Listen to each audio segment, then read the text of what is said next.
Hello, Dr. Goswami. Hi, how are you? Good evening. Good evening. I'm fine. Thank you. Thank you for joining. We'll just start in another minute or so. No problem. I'm free. Yeah, thanks.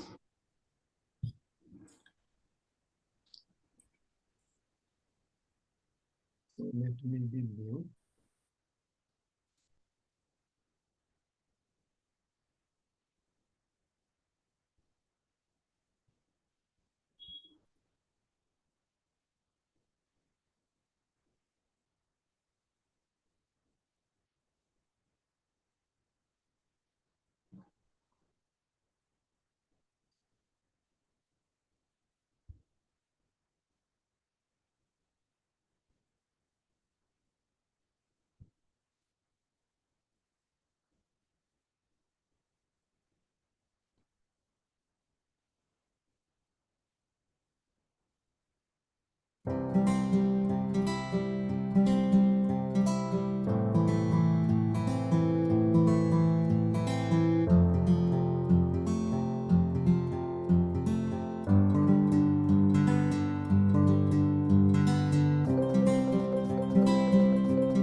Thanks, Tina, for playing the video. So, good evening, everyone. And I formally welcome our guest speaker, Dr. Kalyan Goswami. Uh, I also formally welcome Professor Christiana Singh, the director of the School of Arts and Sciences at the Vinayaka Mission Research Foundation. And so, from this episode 3, both the Vinayaka Mission School of Economics and Public Policy and the School of Arts and Science, we are jointly hosting this series, Idea to Impact. And we are we are we're starting with this episode 3. So, before I move to introduce the speaker formally, may I request Professor Singh to briefly introduce yourself and say a few words? Uh,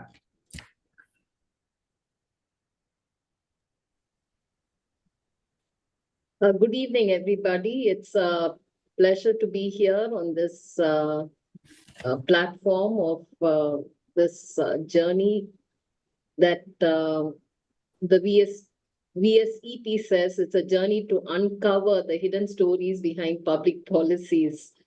The Vinaya Mission's Chennai campus is a multidisciplinary campus. And as economists and people who have some connection with economics, we all know that economics transcends boundaries. And in its truest sense, the VSEP has invited the School of Arts and Science, which is also a part of the Vinaya Mission's Chennai campus, to join them in this exciting journey of looking at stories behind the policies. And the School of Arts and Science is a small institution, but when we start small, we can end up big. And we believe in the process of development and growth. So it is a true pleasure to co-host such a invigorating series of how these ideas become policies. And then as we experience the policies, what are the pros and cons? And when we look at it from different disciplines, our understanding is better. And I thank Professor Deb for allowing the School of Arts and Science to co-host this series. And it's exciting to be here to have Dr. Kalyan Goswami here, our visiting faculty. Thank you, sir. We look forward to an exciting session today. Thank you. Thanks, Professor Singh, for the kind words. Yeah, I have been telling this and believing that more than competition, cooperation brings a better outcome and a more desirable outcome.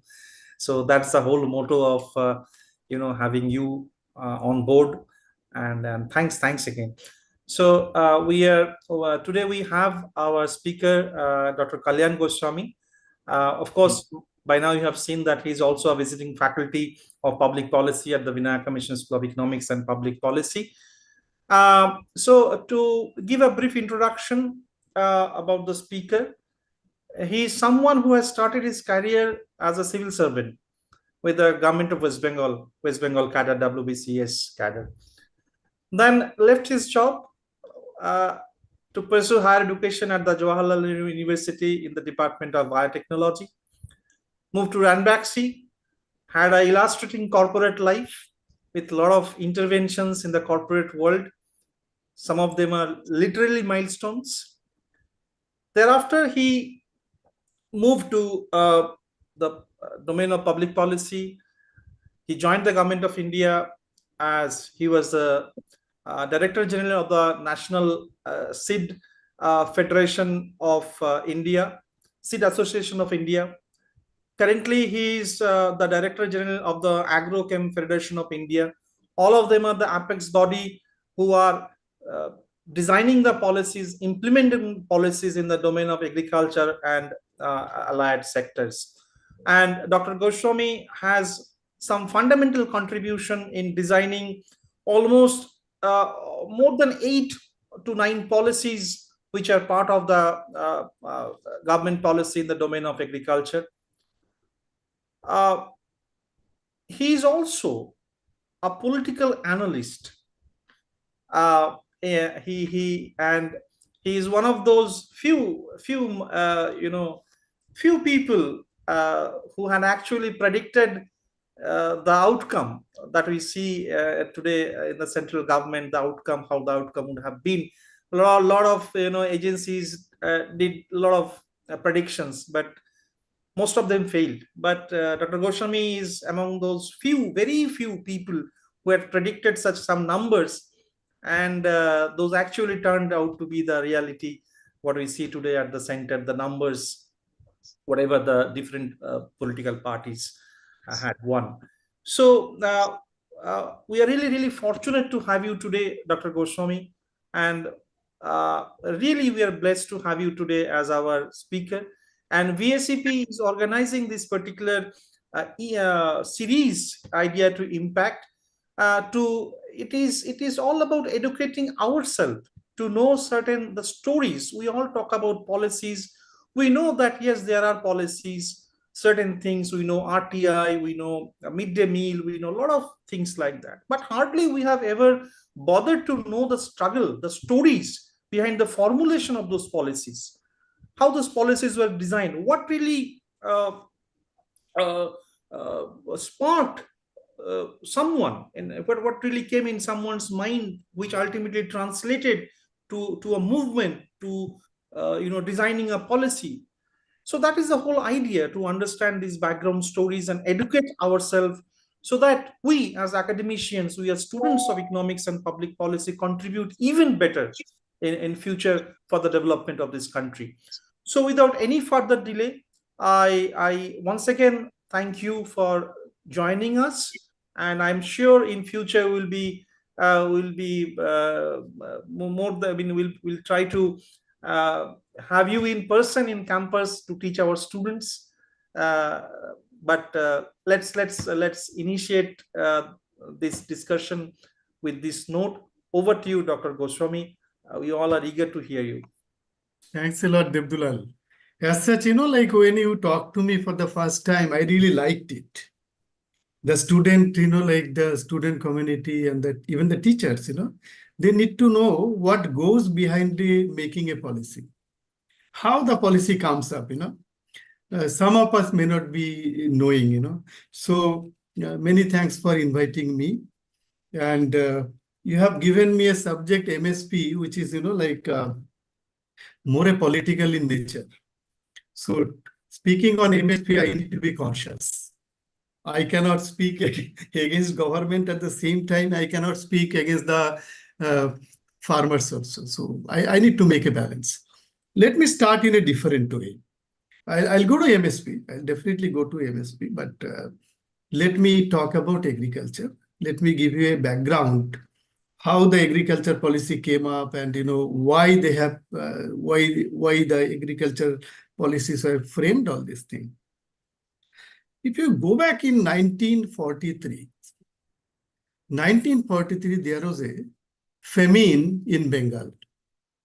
And in Bengal, that time Bengal province was, the West Bengal, the East Bengal, some parts of Assam, some parts of Bihar.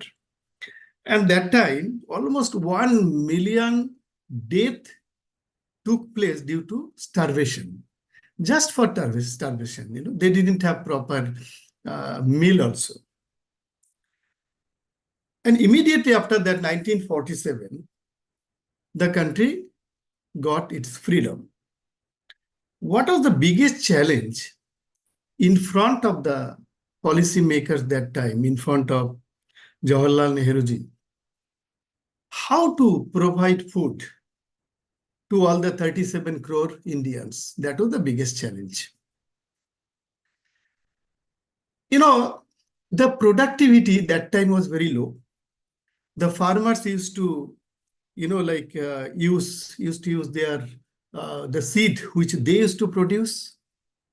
As such, what we eat, if I eat rice, the paddy grown for rice, for eating rice, is bit different than the paddy which will be used for seed. It needs some, preservation, some special care, and the harvesting time would be different, and the maintenance will be different. The post-harvest management will be different. So Indian farmers didn't know that. Secondly, there's another issue, Jamindari, landlord. The land holding was in the hand of only 1% of the landlords. 99% people didn't have proper agricultural land. They had residential land, but they didn't have agricultural land. So that was a big problem, which took a hell lot of time, as because the politicians used to come from the rich, background only, mostly from the landlord families. So, land reformation started very late. Land reformation started in, you can say, 78, 79 only, pretty late. And the land reformation, the first land reformation happened in Madhya Pradesh and West Bengal. And Devdulal is from West Bengal. I am also from West Bengal. It was started by our beloved Chief Minister, Jyoti Basuji. Let me tell you, I'll be very honest here. Even, we had sufficient land in Bengal. And after 1979, we had to sacrifice a big chunk of land to we call it Operation Borga. Means the farmers who used to work on our land for a long, long time. So we had to give the land to them. Anyway, I'm not going to that. In 1951, our Prime Minister, Jawaharlal Nehru, he invited Ford Foundation. Ford Foundation is a US-based foundation, and they came to India. Their basic target was to understand what is happening in the field, why the productivity is so low. In other countries, like in European countries, it's very high. In US, in Canada, in Australia, the productivity is so high. But what is going wrong in India? If I go through their recommendation, the recommendation was like that. They told that it was predominantly happening by default, it was organic. Or you can say natural farming, even not organic, the word was not used. It was a natural farming only.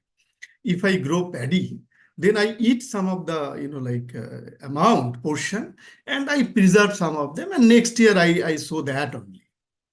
Same thing was happening for vegetables, same thing was happening for, for wheat. So they suggested that there has to be better quality of seed. And lot of the, the paddy and wheat and the vegetable used to be destroyed due to insect. They only recommended for insecticide. That time the word insecticide was not there. It was chemical. And ultimately in 1960, Government of India invited Norman Borlaug. You might have known this name. Norman Borlaug is called the father of green revolution in the world. He was the father of green revolution in the world. So Government of India invited Norman Borlaug to give a model which India can follow. And Government of India, Government of India gave the responsibility to M.S. Swaminathan. He is also from Tamil Nadu only, from your state. So the responsibility was given to, M.S. Swaminathan. He is the first Director General of ICR, Indian Council of Agriculture Research. And they have identified, for pilot scale, they have identified Punjab. That time Punjab was undivided. Punjab and Haryana was together. So, and later on, they extended it to Western UP also, because Western UP is just adjacent to Delhi. And, the observation can be better, if they do it in Haryana, Punjab and Western UP. And they have used chemical, means like fertilizer, the insecticide, and they have used, quality seed. And that was the first green revolution in the country. And the target was, predominantly the target was in the Punjab region, the target was wheat, and the Western UP, it was rice. Whatever basmati and other things you see in the Saharanpur belt, although basmati came later, but the paddy culture started in Saharanpur area from that time. India started, becoming independent on food production from the Green Revolution. Although some people, they say, it's all, they say that that was not the first Green Revolution in the country. It's very interesting, but they say that it's not the, first Green Revolution in the country. The first revolution happened worldwide, which called Neolithic Revolution, long back, maybe 10,000, 15,000 years back.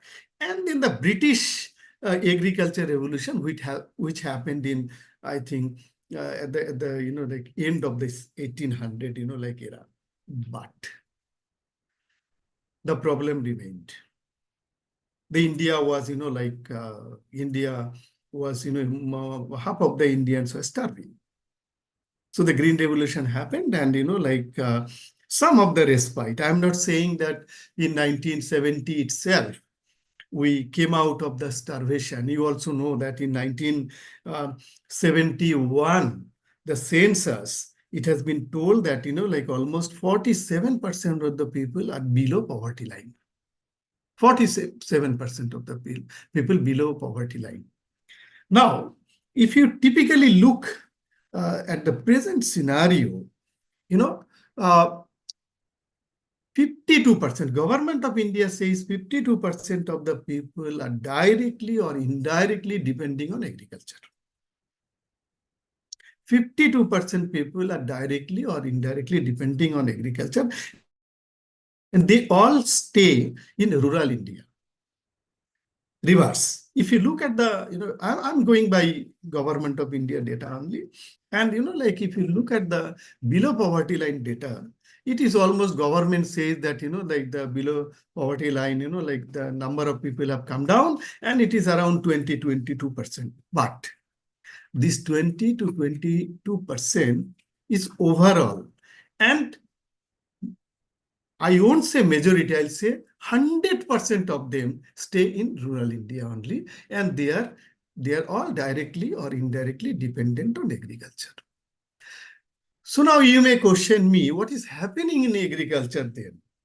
If still this is the situation and agriculture is just contributing 17% in the GDP, what is happening in agriculture? Are we not able to understand the problem of agriculture?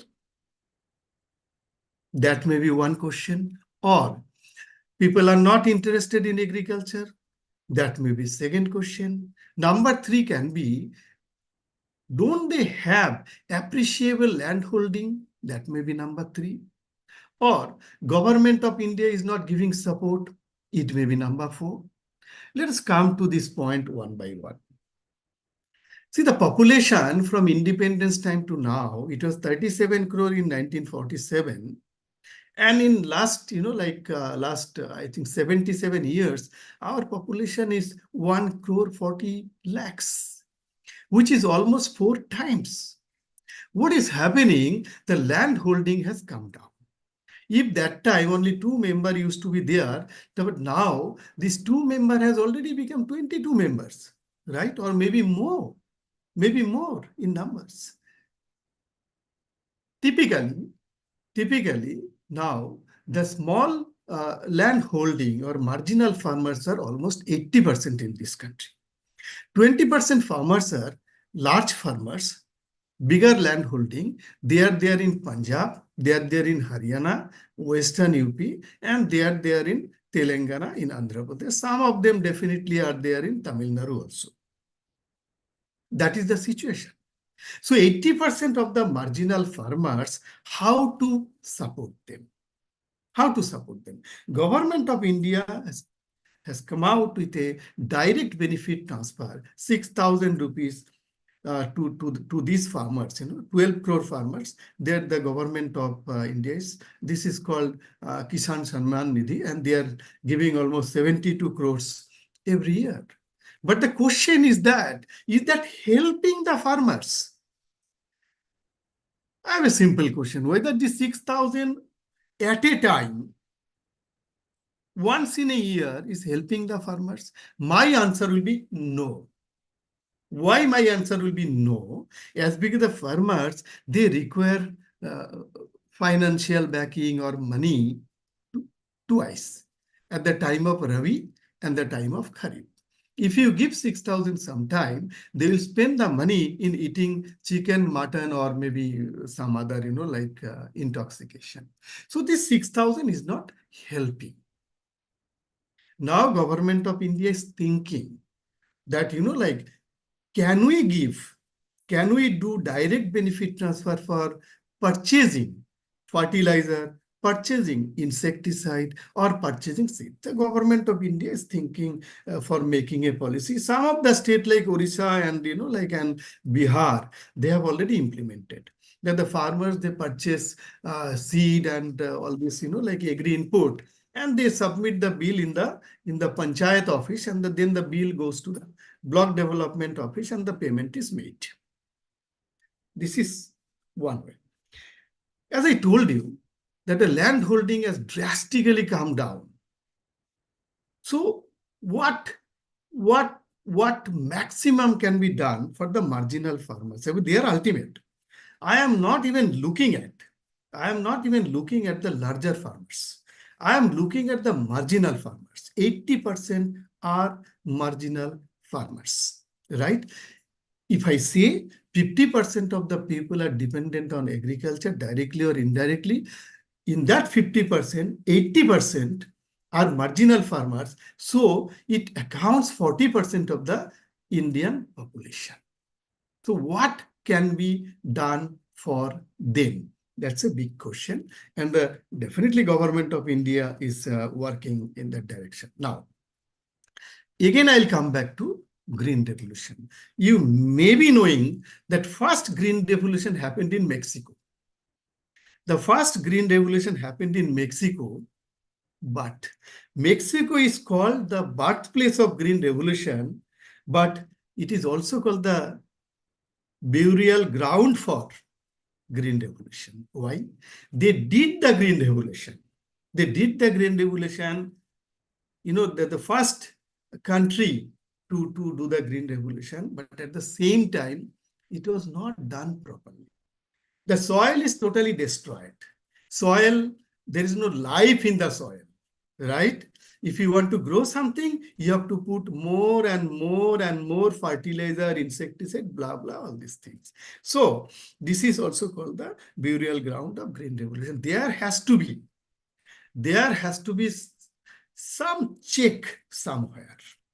We'll also come to that. Now, before I go to MSP, there was a committee formed, L.K. Jha committee, you might be knowing. He was a very eminent person. And 2-3 things happened simultaneously. Firstly, the Punjab, Haryana, Western UP was focused for Green Revolution, and the experiment been done with fertilizer, insecticide, and high yielding, seed and all these things. But at the same time, government appointed L.K. Jha committee to see how to encourage the farmers. How to encourage the farmers? That time, it was only paddy and wheat. It was a question of starvation that time. So it was paddy and wheat. But the biggest challenge came, he formed the CSCP, which is doing the pricing, the MSP pricing for all these, all these commodities. But the biggest challenge happened, we became so dependent on wheat and paddy that we forgot to grow vegetable and other horticulture products. What happens if I grow paddy and wheat in the same field for 40 years, 50 years, 60 years, 70 years? What happens? The essential elements goes. Every plant, they survive on different elements. Different elements. So the paddy and wheat might have consumed all the elements, necessary elements which need to be there in the soil. There the question comes, crop rotation. Crop rotation means now you grow paddy, now you grow wheat, but next 2-3 years you're not growing that. As because the farmers need money. If they grow wheat and paddy or maybe makkah, the maize, what will happen? The market, the supply will be more, there will be no demand. If the supply is more and the demand is not there, what will happen? They won't get the price.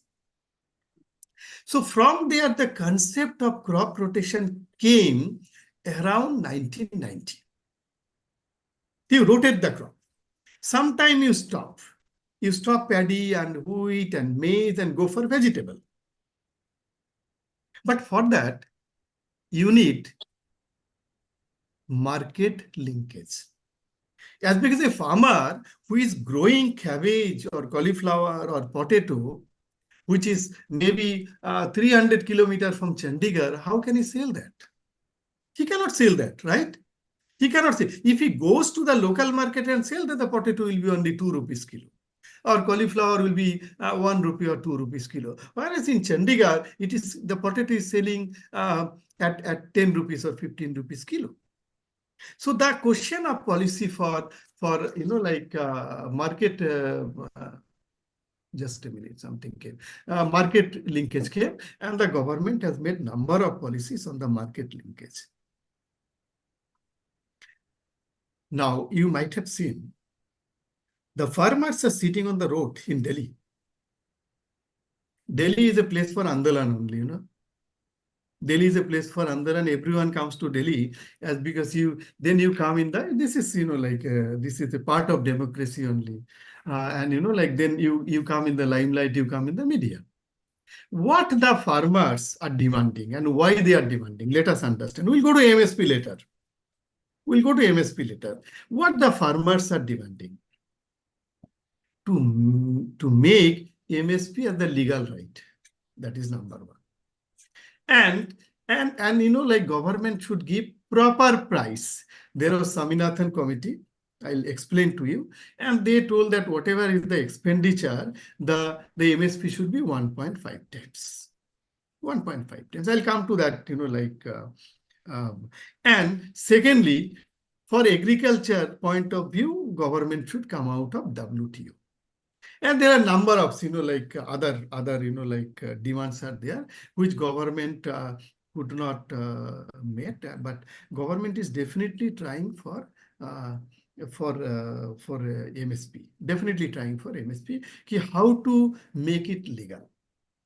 So now we have talked about the problem before independence. We have talked about land reformation. We have also mentioned that it all started in Madhya Pradesh and West Bengal, the land reformation, which has solved the problem to a greater extent, let me tell you. To a greater extent. If you look at the people below poverty line in Bengal or in Madhya Pradesh, it is very low. It is really very low. Not now, even from 1980. We have talked about the concept of green revolution. We have invited Norman Borlaug and started dialogue how to start the green revolution. We have also said that green revolution has some good side, but there are some negative things also in green revolution, right? So later on, government has started, not exactly restricted, but government started promoting minimum use of, pesticide and insecticide, though the use of pesticide and insecticide in India is much, much lesser than France, US, and China, let me tell you. Although it's much, much lesser than, France, US, and China, still, government of India is promoting lesser use of, these chemicals, and government of India is also promoting, organic, agriculture and natural agriculture, all these things. But there are some merit and there are some demerit. Like you might have seen the Sikkim model. In Sikkim is the first state which became organic, but the production came down so heavily that they totally dependent on a place called Siliguri. And as a result, the price in Siliguri, the agricultural commodity price at Siliguri has gone up, drastically, as because the organic model could not do well in Sikkim. You know the organic model, what happened in Sri Lanka. You know what happened in Kerala, right? So we have to, like we always follow, like homeopathy, Ayurveda, Unani, and allopathy. Whatever works, and if you need, then you go to allopathy. People go to allopathy. Most of the diseases have been treated by allopathy only in this country. So there has to be a combination. There has to be a combination of organic farming, inorganic farming, natural farming, and if there is other format is there, I don't know, but there has to be there has to be a proper mix. Like if I go to Jammu Kashmir, or if I go to Himachal, it used to be by default, it was, organic or natural farming by default. But last 7-8 years, we are seeing that enough insecticide attack is there on apple. And if insecticide attack is there on apple, then it won't go for export. It won't go for export. Export material has to be good. So now government of India has allowed spraying in the apple orchard. So if you are very stubborn that in Uttarakhand, in Jammu Kashmir, or or in Sikkim, we are not allowing the insecticide or fertilizer, I think that will be really, I won't like to use the word stupidity, but it will be really stupidity. So now I'll go to MSP. And for MSP, how much time do I have? Maybe 10 minutes? 10 minutes is okay? Okay, na? So Tina, can you please share the presentation?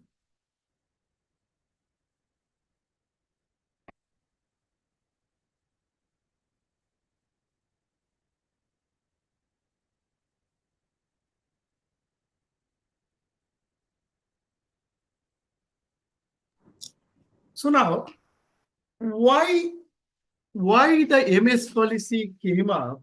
Why the MSP policy came up in 1961, 1962? Why?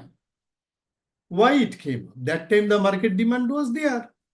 That time the market demand was there, and there's a huge market for wheat and and paddy. But still, government of India came up with the MSP just to promote agriculture and just to promote technology, just to encourage the farmers that you produce and government will purchase. And secondly, government knew that if they purchase, they can later on give it to for public distribution system, PDS system. Now, I think you have missed one slide. Go back, please. Yes. 1960, the MSP introduced as a measure to stabilize agricultural price and ensure income for farmers. Ensuring the incomes. Otherwise, that if the farmers are producing and they won't be able to sell, why should they produce? But in 1990, the objective was different. Increase focused on market-oriented policies. The agriculture policy changed.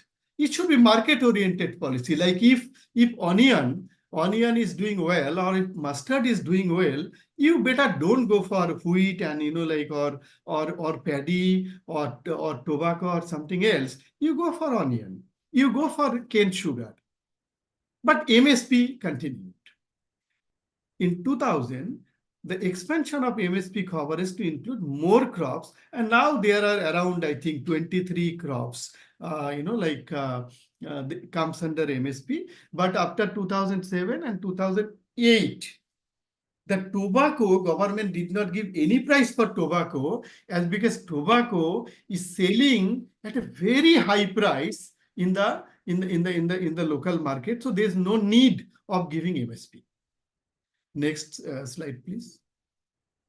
So I told you, the MSP objective was income support, food security, price stability, and encouraging production. These 4 points, basically. Income support, food security, price stability, encouraging production. These 4. Next slide, please. This is a bit crucial.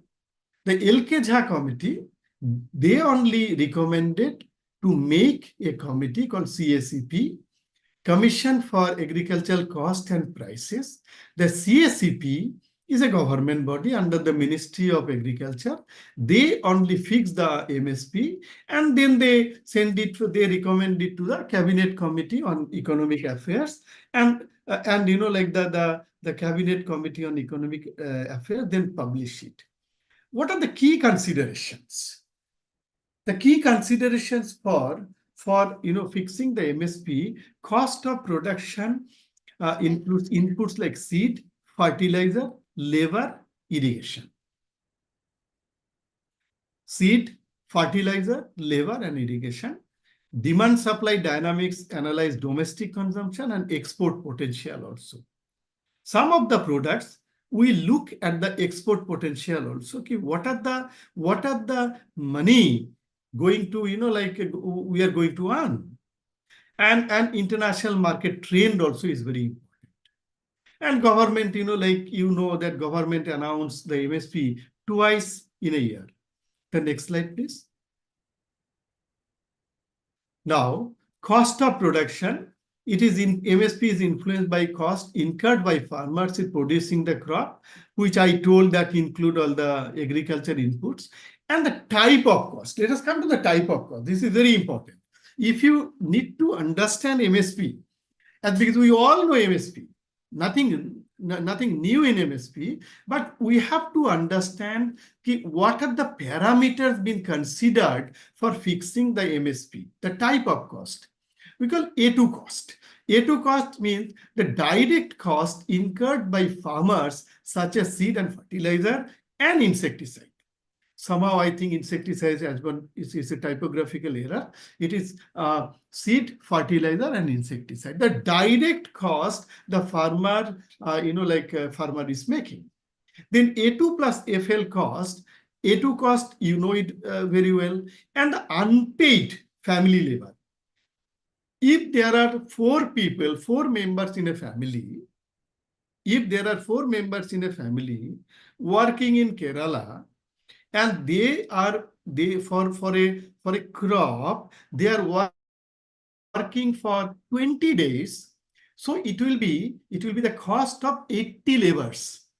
80 laborers multiplied by 550 rupees. The amount may be a little bit here and there if I'm not wrong. So that cost has to be, that is the FL cost. That has to be the family labor. FL means family labor. That has to be added with A2.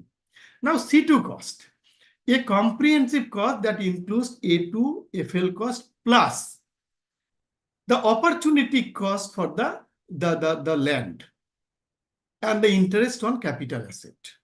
Although if I say capital asset means like the tractor, the harvesting machine, the sprinkler, that thing is a separate one. But the final cost, a comprehensive cost that include A2, I told A2 is the direct cost, the FL is the family labor, okay, and the opportunity cost. This should be the benchmark to ensure the MSP.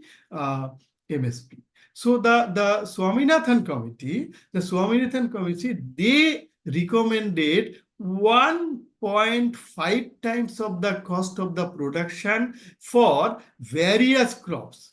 No, I did a mistake. Let me repeat again.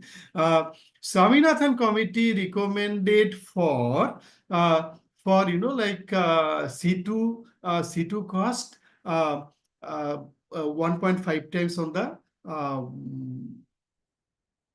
I think, am I doing a mistake or I'm telling the right thing? I need to correct myself.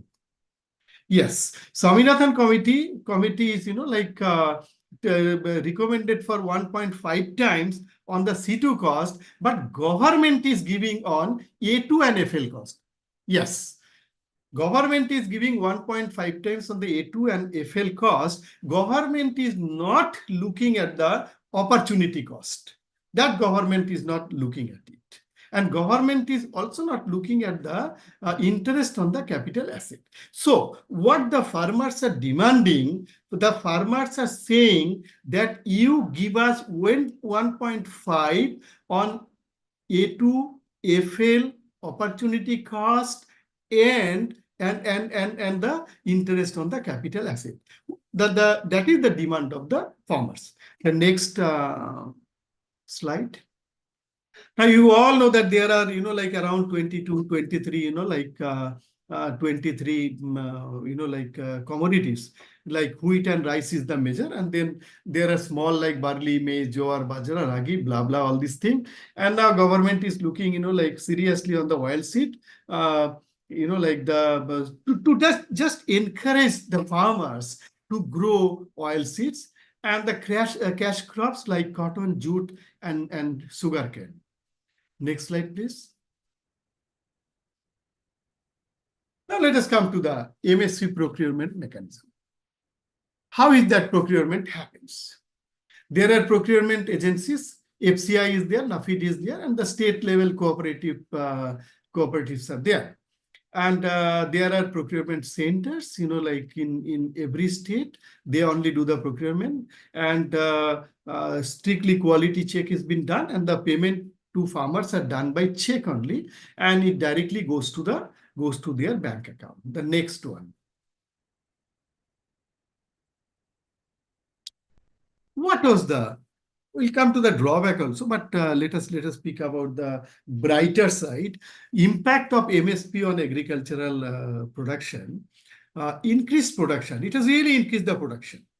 It has really increased the production. It has played a significant role in boosting production of crops like wheat and rice. But it did not boost the production of other, commodities till now. Then the regional variation, the impact of MSP varies across region, with some state experiencing more pronounced benefit. Like I told you, the Punjab, Haryana, Western UP, and Andhra Pradesh, Telangana, Chhattisgarh, and Madhya Pradesh. They are only getting the benefit. I think they are getting the. If I'm not wrong, I'll come to the data. I think they are getting 90% of the benefit of MSP, as because till now wheat and paddy are the main crop. So as the wheat and paddy is the main crop, so like Madhya Pradesh is for wheat, Punjab is for wheat, then like Haryana is for wheat, and the Western UP, Western UP, Telangana, and Andhra, they have also entered in, they have entered in rice. Then diversification challenges like MSP has been criticized for encouraging monoculture. Monoculture means everyone is running. In the beginning itself, I told that, it has promoted the wheat and the paddy so much. Everyone run for wheat and paddy only. People don't run for vegetable, as well they don't know whether they're going to get price or not. Even the oil seed, it's too costly. Most of the time we need to import only. The next slide. We have already talked about that, it's a assured income and protection from distress sales and fair trade that we have already talked. The next slide. The limitation of MSP. Let us talk about the limitation. The financial burden on the government. It's a huge financial burden on the government. And the market distortions. MSP can distort market prices, encouraging private procurement and leading to inefficiency. See, like what is happening? Government is, giving a price. Government is giving a price, and it's a direct challenge for the, the private players. Then limited impact on small farmers. I told you, marginal farmers, they are not at all benefited. They are not at all. Even not only marginal farmers, even the the farmers sitting in between, maybe having 20 acres of land, they are also not getting benefited. It's only the farmers. The larger farmers, they are benefited. You might have seen that, in the movement in Delhi, the farmers came with BMW. The farmers came with Mercedes. The farmer came with the latest tractors. You may not have seen the smaller farmers, as because the smaller farmers didn't get the benefit of MSP. So there's a need for reform in MSP, and ongoing discussions going on how to reform the MSP. Should we legalize? Should we make it a legal right, or we find out some other way? Once we make it legal, then the life will be more miserable. I told you the biggest challenge is there. The difference between marginal farmer and the larger farmers. We are not looking at that at 80% of the farmers who are marginal. As such, just giving 6,000 rupees per year to the marginal farmer, the problem cannot be solved. Next slide, please. See, although MSP is officially announced for 23 crops, but still now it is limited to paddy and wheat only. Rest of the crops, the MSP is there, is definitely there, and the implementation happens on ad hoc basis only.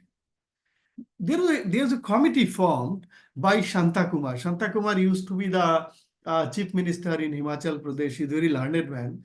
And this committee gave their report in 2015. It has revealed that only 6% of the MSP was actually received by farmers. 6% of the MSP actually received farmers, suggesting that around 94% of the farmers do not benefit from the MSP. I told in the beginning itself that only few farmers are benefited. Even the Shanta Kumar report committee is a government report. It says that only 6% of the farmers are benefited. So what happens to the 94% of the farmers? It means in that 94% of the farmers, they are not getting benefit of MSP. 80% are marginal farmer and 40% are middle type of farmers having 20, acre land, maybe 30 acre land. Then regional disparities MSP benefit.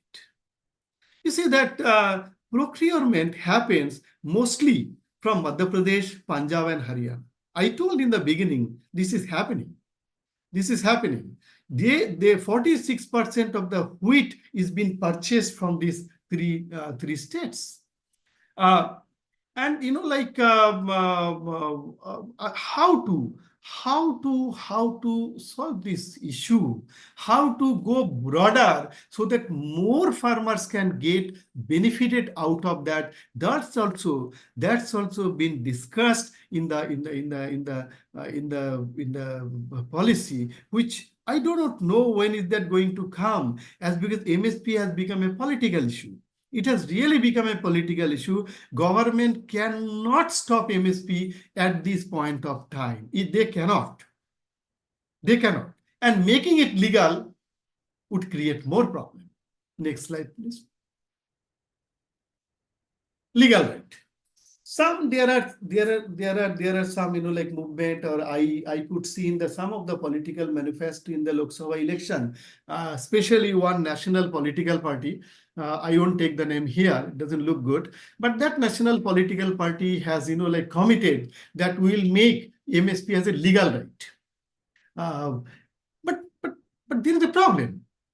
Various proposals of advocate making MSP legal entertainment farmers came up, but this would need constitutional amendments, and it's really not going to be easy. It cannot be. The pros is that there are some pros also, and there are some challenges. The pros, there is pros. A legal MSP would ensure the farmer receive a guaranteed income, but at the same time, they would get guaranteed income, but the government of India has to shell off more funds. And the challenge is that implementation would be another big challenge. And what will happen in the marketplace? What will happen in the marketplace? I told you that it has created an unholy situation in the marketplace. The next slide, please. Now let us come to the alternative, approaches to MSP. I told that direct benefit transfer, like for fertilizer, for seed and other things, Odisha and Bihar has already implemented and successfully implemented. They are transferring, direct benefit, right? Then crop insurance scheme has to be more. See, crop insurance scheme is there, but the implementation level, there's lot of issues in the crop insurance, right? Then contract farming. Contract farming has started in many of the states. In Tamil Nadu, in Maharashtra, it has started. Even in Western UP, it has started. But it has not got so much popularity. Let me tell you, there are demerit in the contract farming also. There are demerit in contract farming. Let's go to the next slide. See, international, let us look at the international situation. What USA does, they have price support subsidies. They have price support and they have subsidies. And they don't call it MSP. They don't use that word MSP. So sometimes they give price support, like we are giving Kisan Samman Nidhi, and they give subsidies also. European Union, there is a common agriculture policy. They do direct payment, which we are doing 6,000 rupees, and market interventions. Market intervention, like, see, the biggest challenge with India, I'll be very honest, because I am also a suited-booted policy maker. People like me or people like the other bureaucrats and the other policy makers, we don't go to the field. We hardly go to the field. We make policy sitting in the air-conditioned room. So we really don't know the market situation. We really don't know the market situation. And secondly, another problem is that we have agriculture extension. There's a department, central, in the central government also is there, in the state government also is there. But same thing happens for the, the extension people. They also don't go to the field. For market intervention, you can do at policy level, you have to do at the ground level also. Ground level is not happening. So whatever policy has been made is getting stopped in the implementation level. I have already talked about, India. So like reforms required at this point of time.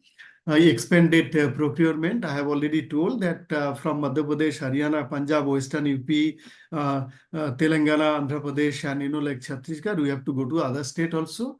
And awareness, I told that the awareness has to happen, and the agriculture extension, the division has to be more active. They should aware the aware the farmers about the the benefits they can get, and the policy integration, align MSP with other agriculture policies such as irrigation, technology adoption, and market development for a holistic approach to agricultural goods. Now, what is happening? Different policies there. Irrigation, there is a policy, right? Technology adoption, there is a policy. For tractor and other machinery, there's a policy. And MSP is a different policy. So how to integrate all? It has to be integrated. All the policies are going on standalone. There has to be an integration. The next. Role of technology in MSP implementation is more like to stop the fraud. To stop the fraud, a lot of frauds happening, like in MSP level, which I am not supposed to speak here. The next slide. Way forward for MSP policy, strengthening legal framework and broad procurement strategies and policy integration. So I have talked about policy integration. I have talked about broader procurement strategies, and I have also talked about how to strengthen the legal framework so that the fraud doesn't happen. The next. So they are mostly, my references are from Government of India only, and one or two reference came up from the newspaper. So, but these are all government data. So if any question is there, so now this presentation is over. Tina?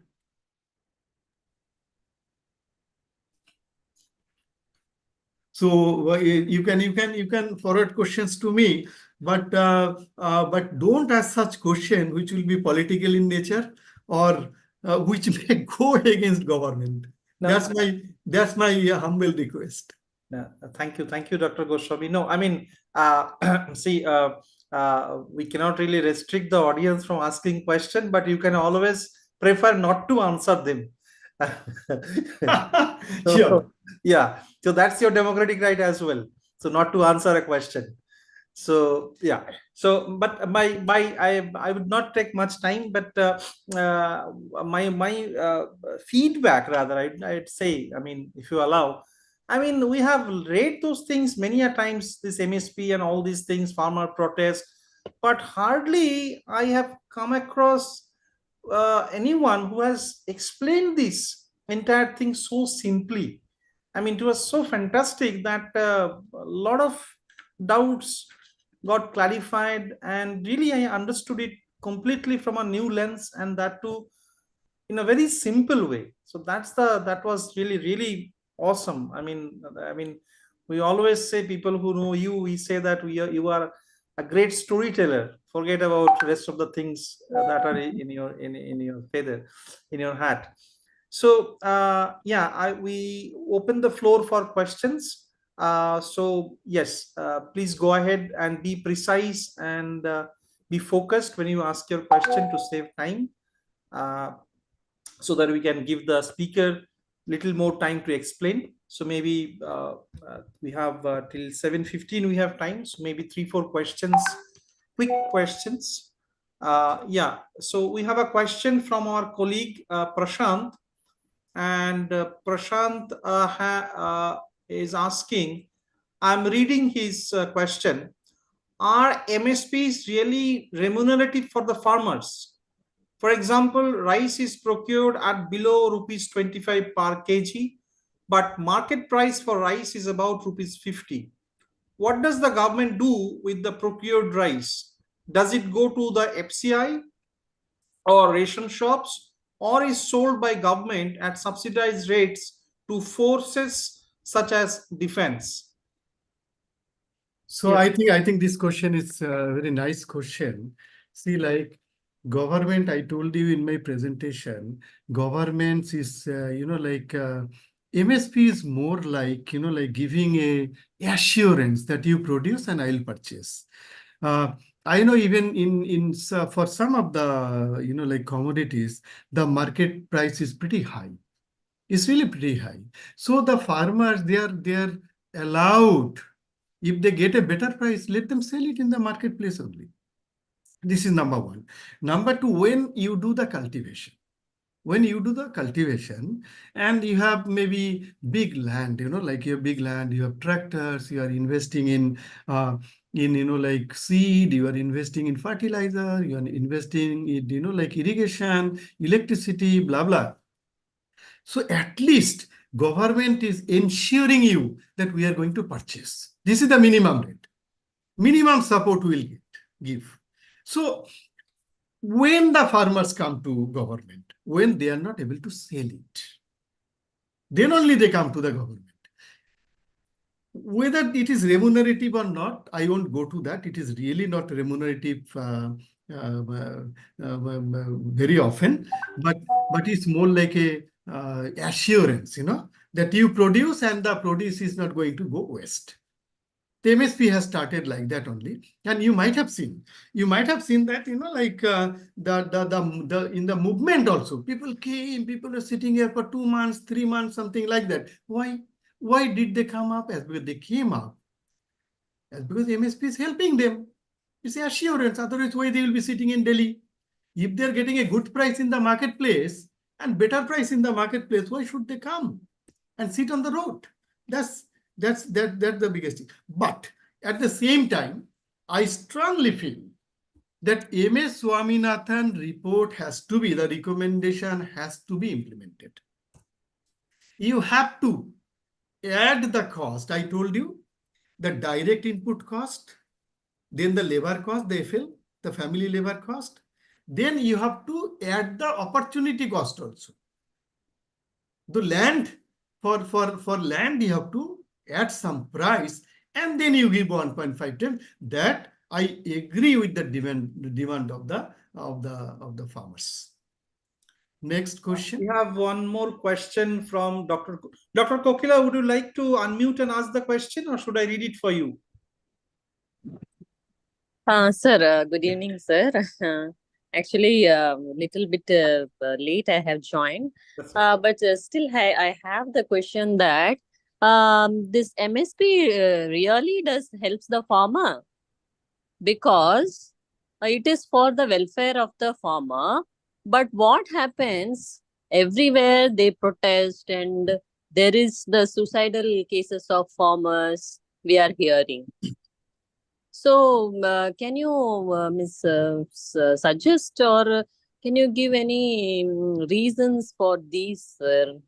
Because we can talk about these all. The schemes are for the welfare of the farmers, but they are not well actually, right? They are not satisfied. Or they always complain. The original which they have to get the profit, they are not getting for their hard work, or whether their cost is they cover the cost with the price or not. I just wanted to ask, sir. Now, I think, Dr. Kokila is from the University of Madras, Chennai, just to give Okay. an introduction. Okay. In Yes, fact, Dr. that the question you have asked is almost like the question what Prashant has asked, right? But you have added one thing, the farmer suicide. Yes. If you analyze the farmer suicide, let me tell you, if you analyze the farmer suicide, just analyze, you can get the data in the website.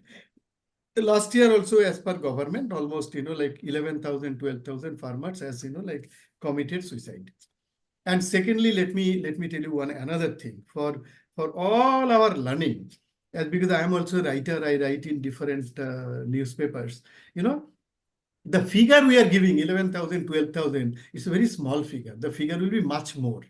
So why it's not coming in the limelight? As because if a suicide case happens in the village, then there will be police will come, then police will do the post-mortem, then the case will go on, right? And the villagers are afraid of police cases.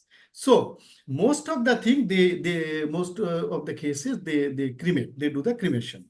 So what 11,000, 12,000 you are seeing is not true, it is much more.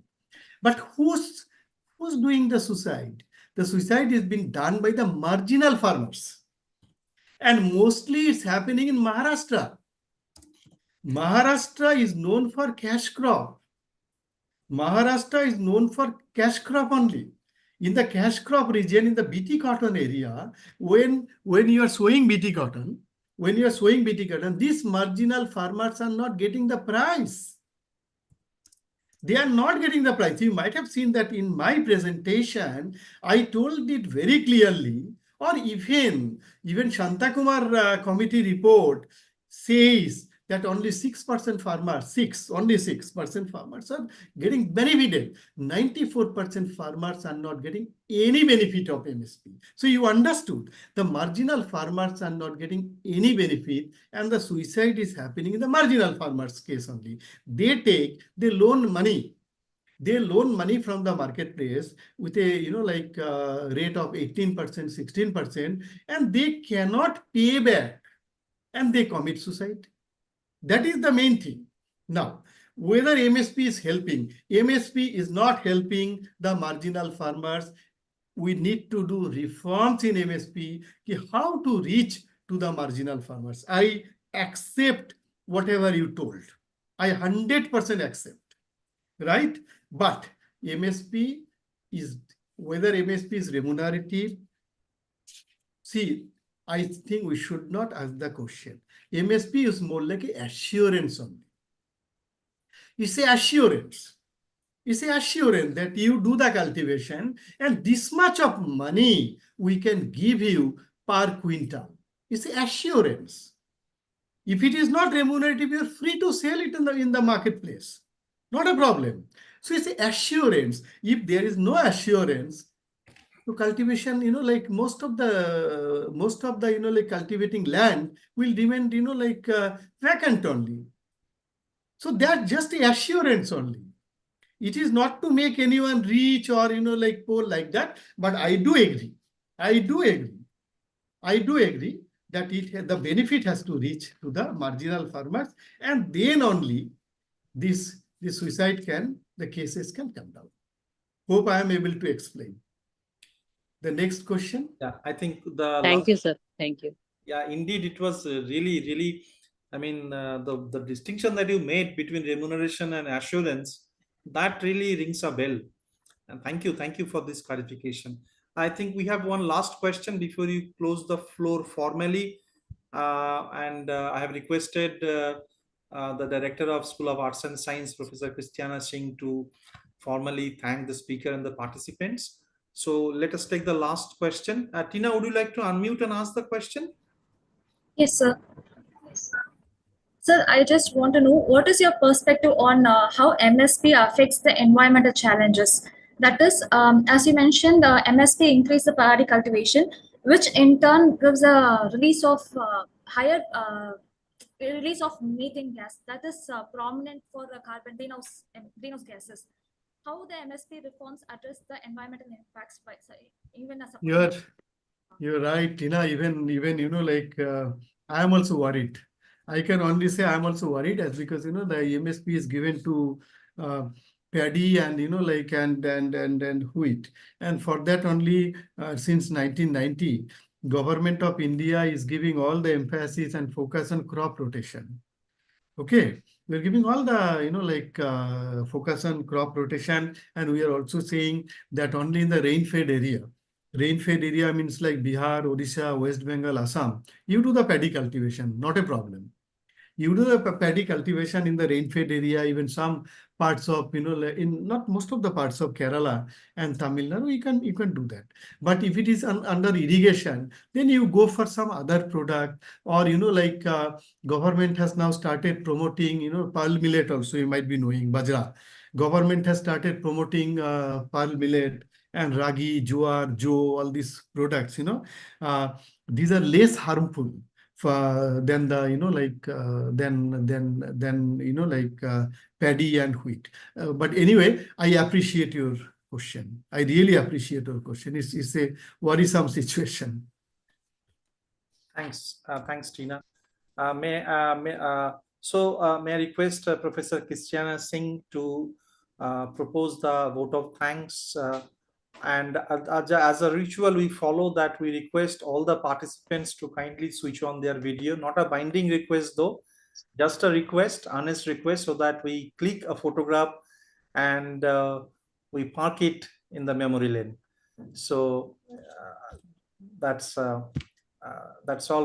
Humble request to all the participants here. Again, it's not a binding request though, but if you can, please switch on your video so that we can take a photograph and keep it in the memory lane, as I said. Over to Professor Singh for the vote of thanks. It's my pleasure and a great privilege to thank Dr. Kalyan Goswami for taking us through this very important thought process of what actually this minimum support price is all about, how it came into being, but even before that, giving us the introduction of the background in which it was evolved, and taking us very elaborately through the crops that were being covered, even the distinction between what paid off and what didn't pay off, looking at it from all angles. The political is something that we all know exists, but also steering clear of political in looking at this matter from a very objective manner, forcing us to think of what we would do if we were politicians, how we could survive if we really wanted to do our best for our country. Well, cash crops or commercial crops versus food crops. And answering these questions, a question that remained in my mind, if so many were steered towards producing paddy and wheat, could they also be steered towards producing the crops that really benefit the consumer in terms of nutrition? Should the government step in those areas? And then you brought that in also by saying talking about the support that the government gives for the millets. Well, Thank you, Dr. Goswami, for making it so simple for us to follow. Probably you have stirred the minds of the young researchers who will still continue to grapple with their own suggestions for a better policy outcome. And that is our objective in academics. We really want to stir minds and make them responsible for the decisions that have been taken, even questioning. So thank you for making us think. And thanks to all the participants who stayed with us. Special thanks to the VSEP for hosting this and allowing the School of Arts and Science to co-host it as well. We look forward for more impactful sessions and more ideas to come forth out of these sessions. Thank you, one and all. Thanks a lot, madam. Thanks a lot. Thanks, everyone. Oh, thanks to Devdulal also for inviting me. The pleasure is all ours, sir. Thank you so much. Thank you. Have a nice evening. Thanks a lot.